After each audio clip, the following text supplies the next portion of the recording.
Hey guys, my name is Chrome. I live in a 2004 Ford E250 extended cargo van.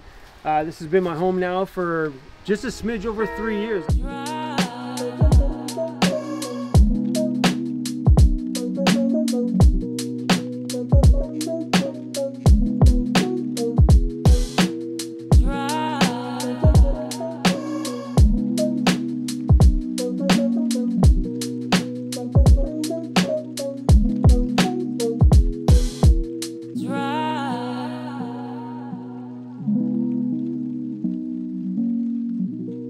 Let's start with the entranceway to my house, and this is a great tip for people. Buying your van with barn doors makes more storage inside of your van, because if this was a sliding door, this wall would be 100% useless. So having the barn doors on the side has allowed me to put places that I can stuff my slippers and stuff. It's also where I keep my bathroom. I use both of them if you're wondering. And on this side I have my garbage can, and this is mainly dog stuff and simple things. The inside of my van has a 100% professional van build. And when I first got into van life, the thought about doing a professional van build, I thought all those Sprinter guys were insane. Why would you spend that kind of money on your van? But now that I have it in my van, wow, does having a professional build make a world of difference. Nothing creaks, it's solidly built, and these things will probably last the lifetime of my van, and I might be able to take them on to something else. The entire van is built with Baltic birch. It was done by a subscriber to my YouTube channel that has a CNC company, so all this stuff's all done with like this little robot. You might want to get in on this drawer.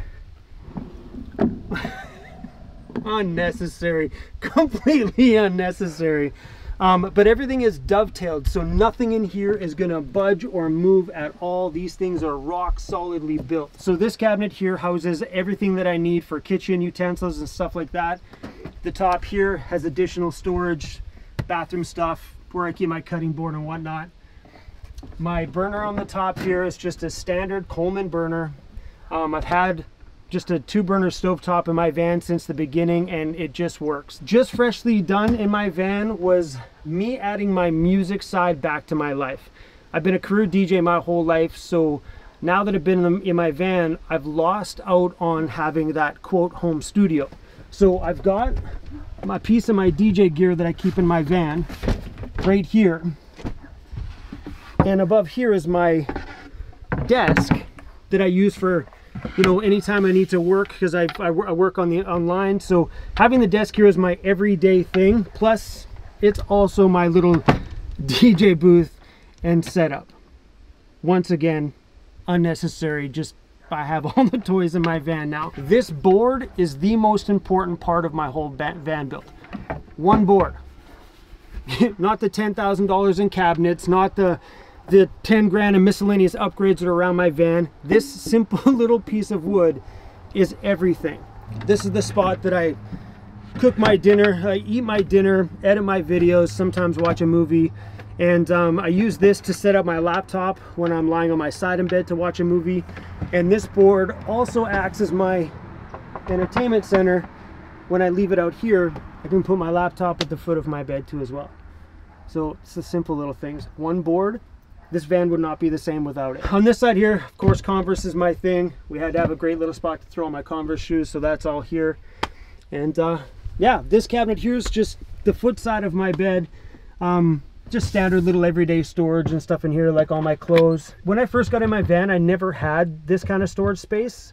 I was utilizing everything on the floor, and what a difference. When you start storing things up higher, your van is just way bigger. Because I know without this cabinet in here before, I was feeling kind of crammed down here, because you're trying to throw your life all on the ground with you while you're living. Really cool addition that we just finished making to my van was adding the window. And for the cost of the upgrade like this, it was worth the money tenfold.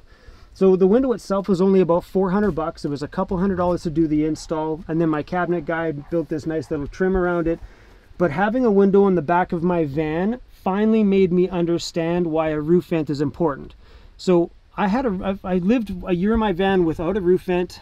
Then a year into it, I got the roof vent, and then for that whole year, I was like still not sold on that roof vent, because I had no way in the back of my van to pull in fresh air. As soon as I put this window in, whoa, huge difference. I turn the fan on, the breeze comes right over my head. I finally get it. So if you do get a van, guys, put a window in the back or get one that has a pop-out window in there somewhere, because it'll change everything. This little circulating fan, it's by a Canadian company called CAMPER. They're actually done in Ontario. This thing changes my world, man. It gives you that breeze by the end of your bed. So back here's my speaker system. These are actual professional studio monitors meant for music production. So I literally went way overboard when it comes to putting sound in here. My whole sound system. So I have the 2 studio monitors and 1 8-inch subwoofer, which is located right underneath here. Believe it or not, all those things together pull about 75 watts to 125 at peak volume, which is not bad for a van. So if there's power outside, the party keeps continuing. Without the sun, party's over. My electrical setup is super simple. I don't have really high power needs. So I have 2 AGM batteries. They're like 260 bucks a piece, nothing really fancy. 2 of those batteries, 1 700 watt inverter that only gets used up to probably about 150 watts. I don't have like things that have huge power draws. The 2 batteries and the 300 watts of solar that I have on my roof that charges my batteries and also charges by alternator charging is plenty for everything that I have in my van. Sure, maybe running the speakers and little luxuries like that are a little bit different, so I only play with that stuff when it's sunny outside. But on that, it's really simple. I chose a really small little unit from Renogy. It's a an all-in-one unit, so it's a DC to DC charge controller and your solar charge controller in one. No light ups, no fancy stuff, no nothing. Just shows me a light on the front. Green means good, red means bad. That's pretty much all that I know about that kind of stuff. A DC to DC charger allows my alternator to charge my batteries in the back. So as soon as I start my van, this system manages everything. It sends any additional electricity that my starter battery doesn't need back here to the back. But this system actually allows my solar panel to back trickle power to my starter battery if it happens to be going low. So if I'm stuck in a boondocking situation and my battery goes dead, as long as we've got some sunshine, it'll make sure it's topped up. All the lighting in my van here, nothing is wired in or installed like through the roof. It's all just stuck on here through double-sided tape. I did that because it's just easy to move, easy to repair. I don't have to worry about running wires through my ceiling, and everything is actually run behind this baseboard trim that's on my wall. These are just simple little puck lights. I got them from Amazon. They were like an 8-pack for like $40, and they work. And but that's the reason why I didn't run them through my ceiling, is when things like that go, because they're just from Amazon. They're not no high grade thing. They're just, your fingers crossed they work right out of the box, but allows for easy repairability. I just got to literally unscrew this, pull it down, run myself a new cable, and I'm good to go. So the LED strips, if you look underneath here, are inside of a little track. There's an aluminum track on the outside with a frosted piece of glass on the inside. A little piece of plexiglass that diffuses it a little bit. Just makes the light look nicer instead of staring at that LED. And then over here on this side is my light controller for my LED. So if I want to get fancy or funky or party mode, I can change the lighting here. Another thing I find is really nice to have in the van is to be able to see the outdoor and indoor temperatures. So I have an outdoor sensor outside. This is like 20 bucks at Home Depot. And it's great when you're in the van, especially when you're like giggling and laughing because it's super warm in here and it's like -5 or -15 outside, and you're like, it's 20 in here. Super great. On that note, I just finished putting in, it's underneath my bed here, but I just finished putting in a Wabasto gasoline heater. So everybody hears about these diesel ones, but my van runs on gasoline. So to fuss with an additional tank, which a lot of van lifers do, they buy the additional tank and they just keep the 10 liters filled up. And I just found that thought process to be a pain. So I went with the gasoline one. They say the gas one's a bit more to maintain because I guess it soots up a bit more, but I went with the gas one, and so far it has been gold. It's a newer edition, so, but over the week it's been in here now, holy wow. It's just like, it feels like my condo in here. It's no more moist, wet, weird heat. The heat's no longer centralized. It's now like everywhere.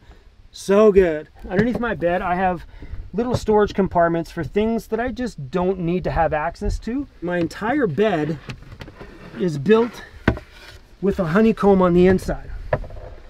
The entire bed platform is done that way by the guy. This is all cut with a CNC machine to reduce the weight, because when you put this many little compartments and stuff underneath your bed, all that extra plywood adds a substantial amount of weight. So the entire structure underneath here is all honeycombed just to reduce weight of the bed. Back here I have a unique 12-volt fridge. They're a Canadian made company, and right now it's flipped in so I can have access to it from the inside. I just did that yesterday because normally in summer mode I always access it from the back door, and people have always asked me, do you find that annoying? I'm like, if you can get up in your house and walk through your house to the fridge, for me to get out of here and walk 10 feet to the back of my van and grab a beer ain't that far. But for the winter time, I flipped it. I did it yesterday. Not really sure how I feel about it, accessing it from the inside. It's my first time doing it. Just felt weird to crawl over my bed just to grab a beer. But I'm sure when it gets really cold, having it this way will be great. My water was pretty simple. I don't have a sink in my van, nor have I ever felt the need for a sink in my van. So I bought one of these jugs, and I was placed over there originally, and I used the wheel well, the step-up well, as my sink. So when I run water, if I ever do, it does, if I'm on a proper angle, it'll run out of my van. And having this here is awesome, because when I'm in the van and the doors are shut, I can get the water bowls in to fill up. You know, grabbing something to drink is super easy because this fits underneath from the inside. There's no need to get out. But not having a sink is not a deal breaker. I'm not a big cook. I mean, sure, there's a bit of wastewater sometimes, but if I'm in a situation where I can't dispose of the wastewater myself, and I'm in the city on a street side, I'll just avoid making things that need to have wastewater. If I won't make pastas or things like that that have water. If I do, I'll just throw it in a little cup and I'll dispose of it later. But I've never felt the need for a sink. And carrying this much water in your van has been so good, especially when you're traveling around as much as I do. Like we travel every day, like we're never in the same spot. So finding water when you travel, sometimes it's good to have it. So when you do hit it, I got two 27-liter bottles. We're gold. The guy that built my cabinets, he made this as a surprise for my dog. It's actually one solid piece of wood. And it's awesome. So he's got it all done with an epoxy, but my dog's got a nice set of food bowls. And a little tip, if you have a dog in the van, buy the Yeti bowls because they don't sweat. Back here, because I'm running a larger set of KO2 tires because we've been spending a ton of time in the backcountry, running the bigger tires meant I lost my spare tire holder that was underneath my van. It clicks out, it swings open. The thing wasn't cheap because I'm in Canada. When you buy things in the US, it was crazy. And in the back of my van, this is where things got cool really fast this year. I used to just have 2x4s for supports and a board across with a bunch of plastic bins I got from Home Depot, and they worked great. But when I wanted to get to the bins in the back of it, I'd have to pull the front two out, lean underneath, grab the other two, then lie face down, like literally wedge myself underneath. My little feet were just dangling to pull the bottom ones out. So here's what we did to solve that problem. We have a 4-foot pull-out drawer. Now I have access to everything. And it's not like it's like no big deal. It's a 400-pound drawer. Like, I'm 225 pounds and this thing doesn't budge an inch. I normally don't stand on it, but you know, if you ever needed to, the option is there. Having the ability to have a stand-up desk, or if you got friends around, I can sit here with a beer, you can sit over there with a beer, and we can hang out. This has become quite the functional little space. So inside of here is just, well, junk. Storage and miscellaneous stuff, you know what I mean? It just slides back in, and you'd never know. You're like, hey, cool, there's a couple of drawers there, right? Such a cool thing. Having this normally is usually flipped around, so we built this little thing on the back just so the vent can have some way to breathe. Because this was normally up against my bed, so that was our solve for a bit more ventilation. But yeah, other than that, everything out back is pretty simple. I have a door dedicated to my bulldog that we started this journey with. Rest in peace, little bro. Jiffy Pop out the wazoo, man. Why? Because I don't got a microwave in my van, and if you want to make popcorn, there's a lot of Jiffy Pop in there. We all did crazy things in the pandemic. Some people bought houses. I myself just turned my van into something that's 100% back road ready. So it started with me adding the new rims. The rims were just for looks, not necessary. but the bigger, chunkier tires. So that's what started everything else, like adding a ladder on my van so I could access everything up here on the roof. Up here we have a Rhino Rack carrier, which has pretty much a bunch of different little things in here. I have an electric Makita chainsaw, so if I'm ever in the backcountry and a tree falls down and I got to get out, or if I need to chop up some firewood, I chose the electric one so you don't have all that nasty noise of an actual chainsaw, and I also don't feel like carrying around gasoline in my van either. I have 3 100-watt solar panels on the top. On the front here we have a 54-inch curved light bar, which gives me all the light I need at night. See that right there? I have 4 perimeter lights on all 4 corners of the van on a switch called panic. So the reason why I did that is, one, when I take the dog out and I'm in the backcountry, I need to see things, but you barely notice that they're there. They're just like, they kind of hide, you can't even tell. But if someone would ever go like this in the summer, in the backcountry or anywhere, on goes the lights. Now the light's in their face, so there's no me wondering who's outside, what's going on. So I've got one in each corner, and I also have one mounted as a porch light right up above here. So when my awning is out and open, I've got some light right in front of here, and these are actually incredibly bright. There's that little thing sticking up on the roof. That's a Wabasto for boosting my cellular, and that runs on a switch inside of here, and the antenna's on the inside as well. The Wabasto is going to come in handy for, you know, someone who needs a lot more cell phone connection when they're away from it. So me, because I work online, sometimes a cell connection means the difference between working and not working. Let's move this out of the way. We added an onboard air compressor. So the air compressor is going to come in handy for many situations. The switch is here, it turns it on, it engages it, and all I got to do is use this to inflate my tires. So if I ever have a flat in the backcountry or somewhere, I have the repair kit. I can try and repair and patch it and get me up and at least back. Heaven forbid I blow my spare and this one, because you never know. But this, the main reason for this was so when I'm in the backcountry, I can air down my tires to grab a bit more traction on the roads, and or get me out of a sticky situation somewhere. I can just like deflate my tires, grab some traction, get out of there, and refill it back up with my onboard air compressor. So another thing we have for recovery is a set of recovery boards. So if I'm ever stuck somewhere and my tires are spinning and I can't grab traction, that's what these are for. So you just wedge them underneath the tire will grab onto these and pull you out of, you know, if I'm stuck in the sand, stuck in the mud, or stuck somewhere. And then for the bathroom, I got myself a pail full of toilet paper and garbage bags. That's my bathroom. And honestly, this little pail, it's great for when you need it. If I'm not in a situation where I can use an outhouse or a rest area or a coffee shop bathroom, that's my resort, and I like it. I mean, would I ever put a Nature's Head toilet in my van? Heck no. I'm a true van lifer. When it comes down to the deep of it, I'll use a bag. No sweat to me. It's kind of crazy because when I first started this lifestyle and living in a bare empty van with no fancy stuff, I was a city boy. My van never left the pavement.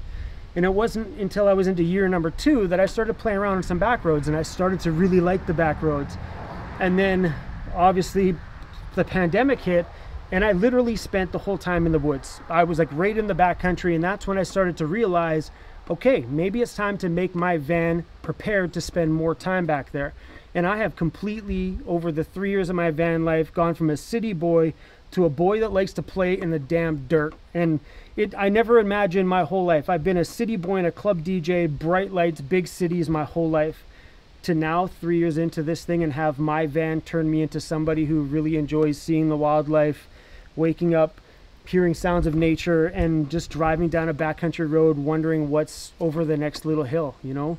It's crazy how van life can flip your life upside down. I had no idea. I had no idea I'd be working online for a living. I'd have no idea I'd meet the amazing people that have been in my world along the way, including the gentleman behind the camera here. It just seems like van life has like brought everything together. I find the vanners that you park beside, whether you speak words to them or not, there's a bit of a bond there. You know what I mean? There's a bit of a, you know, like, this is my bro feeling, whether you've met them or not. You know what I mean? And I find, I don't know, it's a weird sense of like, you kind of get each other. Where before I lived in my apartment building, it was like life's from everywhere, energies from everywhere fighting for, pulling from you. Now it feels like anytime I meet another vanner or anybody living in an RV or something, that there's just this freedom connection that, you know, you have with people that was never here before. Why do you live in a van? I started living in my van just because I got sick and tired of the mundane, everyday things. And because if you look at life, life is always seems to be, you wake up, you drive to work, you come home, and you look at the same view every day. I just got really tired of it. So I bought my van originally for my DJ business to haul gear in. I bought it and went out in my van right away. Like that first weekend I bought it, I went out with my dog just for a couple days just to get away from the usual stuff. And I was like, there's a lot of room in here. You could live in this thing. So then I started to Google it, and literally within 3 weeks of me buying my van, I was in it full time. So it was just like, okay, let's just do it. You know, life sucked anyway. You know, I was doing good with everything else, but just it sucked to be, you come home, it's like, great, I seen this view yesterday and the day before. The day before.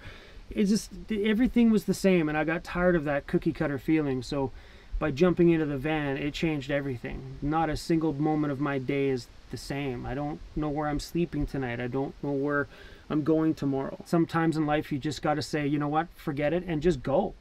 Like, what's the worst that can happen? I stop my old life, get rid of everything in my old life, start something new. If it doesn't work, you just go back to what you've been doing the last 35, 40 years of your life or whatever it's been. It's easy to go backwards. It's hard to make that leap forward. So you just make it.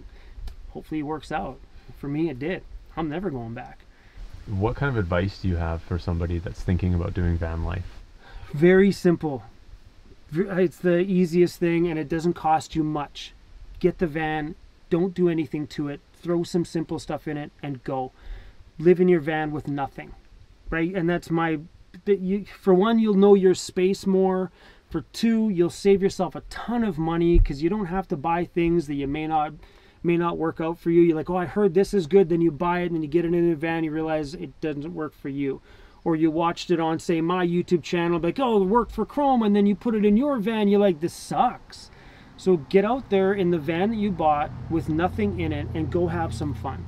Because honestly, my van may be amazing and fully dialed out today. I have just as much fun in my van today as I did when I first got into it and lived out a plastic cabinet that grandma kept her yarn in. You know what I mean? Like, it's just as fun. Sure, I may have the luxuries, but van life has afforded me to focus on my passions more, and that is just, it's turned out to be, without paying rent and money still coming in, you can start to afford building the luxuries. But it took me 3 years to get here. My van is awesome today, but it's the same van I had when I started. It's just happened to evolve with me. You don't need this. None of this stuff in my van is necessary. The only thing in my van that's necessary is a place to keep my beer cold, somewhere to cook my food, and the van itself. The rest of it is just fluff. And I don't care if you're watching this and you're rich and you can afford a fully dialed out $80,000 Sprinter, you are going to screw that build up unless you spend time with it when it's empty. And that's the dead truth. What do you like about van life? Everything. I like everything. There's nothing I don't like. I like parking somewhere some night and hearing a cow outside. I like being downtown and hearing the ruckus of the city. I like everything. There's nothing about this lifestyle I don't like. And the whole glamorizing this lifestyle thing, guys, everything is awesome about it. It's the van lifer that's going to last is the one that's willing to adapt to any scenario that's thrown at you. Guys, this lifestyle is awesome. And I'm not trying to glamorize it at all. I mean, we all have cold nights. You know what I mean? I started out with a crappy heater. I had cold nights. You'd have cold mornings where the dog bowl's frozen, your water's frozen, and your van's cold and you can see your breath. But I loved it. Crazy to think, but I loved those little moments and struggles because they weren't my normal routine that I've been living with every day in my life. And I always embrace those crazy days. What happens when van life becomes too normal? Whew, that's a good one. 3 years in, I just started year number 4, and I am not even close to being bored with it. you know, so I don't know how long it's going to last, but I'm going to ride this wave until I'm sick and tired of it. Then maybe, I don't know what's next. But really, I honestly don't care about what's down there. I care about today. And my whole life, you always spent working for something down the line, working hard for something down the line. You forgot to take care of yourself and love today and enjoy today. So I don't care what's happening down the line. I mean, van life, when it gets bored, we'll figure it out when it gets bored. And if I didn't start van life, what kind of stories would I have in my life? You know what I mean? Like, you got to do crazy things sometimes. Without doing crazy things, life's just what I got rid of. Boring. I run around this planet so much that I don't have a tribe to hang out with. I just got people that I've met along my way that message me on Instagram, and they're my crew. So be it. You know what I mean? But I like the community. It always seems to be this, like, maybe it's different because I have a YouTube channel, I have a deeper connection with everybody else, but people I meet along my travels, they're just like, they come by, they're like, hey, I like your van. And you're like, I live in my minivan. Well, now you're just connecting with random roamers around the planet, and it's just like that cool little thing. Like, hey, Mel, nice to meet you. Maybe we'll bump into each other again. Bare bones and basic, guys. Just forget about the fancy stuff. You'll have more fun anyway. And where can people find you? Pretty easy, Van City Van Life on YouTube and everything else. Hey everybody, it's Forrest the filmmaker. Hope you guys enjoyed that episode of Alternative Dwellings. If you want to see more, playlists are popping up right now where you can watch all of our archived episodes. Or if you want to see new ones, make sure to subscribe because they premiere at 7:30 a.m. Pacific Standard Time every single Monday. Hope to see you guys there.